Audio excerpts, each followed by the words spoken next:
कर्नाटक में हिजाब विवाद पर राजनीति गर्मा गई है। इसे लेकर बीजेपी और कांग्रेस आमने सामने हैं।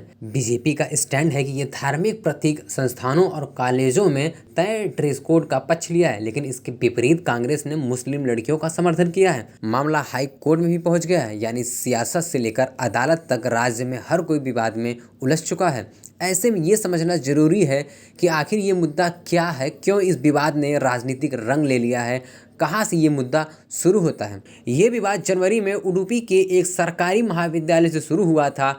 कॉलेज में 6 स्टूडेंट तय ड्रेस कोड का उल्लंघन कर हिजाब पहनकर क्लास में आई थी और विंदुर के कुछ अन्य कॉलेजों से भी आए। राज्य में ऐसी कई घटनाएं हुई हैं जहां मुस्लिम छात्राओं को हिजाब में कॉलेज और कक्षाओं में जाने की अनुमति नहीं दी जा रही है। वहीं हिजाब के जवाब में हिंदू स्टूडेंट भगवा स्कार्फ में कॉलेज आ रही हैं। बेलगावी के रामदुर्ग महाविद्यालय और शिवमोगा में संस्थानों में हिजाब और भगवा शॉल स्कार्फ में छात्र छात्राओं के आने की घटनाएं सामने आई हैं। कई संस्थानों ने इसे लेकर सख्त रुख अख्तियार किया है। उन्होंने हिजाब और भगवा स्कार्फ दोनों में आने पर रोक लगा दी है।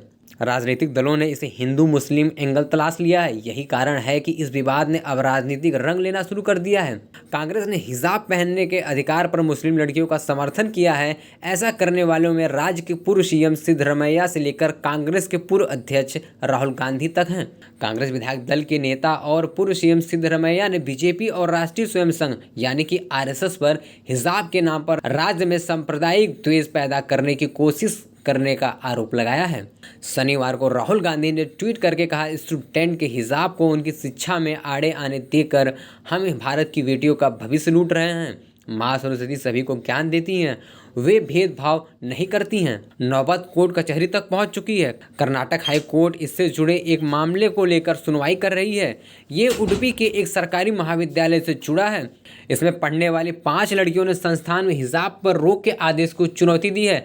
मामला हाई कोर्ट पहुंचने के बीच सीएम बसवराज बोम्मई ने सरकार के रुख के बारे में प्राथमिक और माध्यमिक शिक्षा मंत्री बीसी नागेश और शीर्ष सरकारी अधिकारियों के साथ बैठक की थी। Desk report DK news.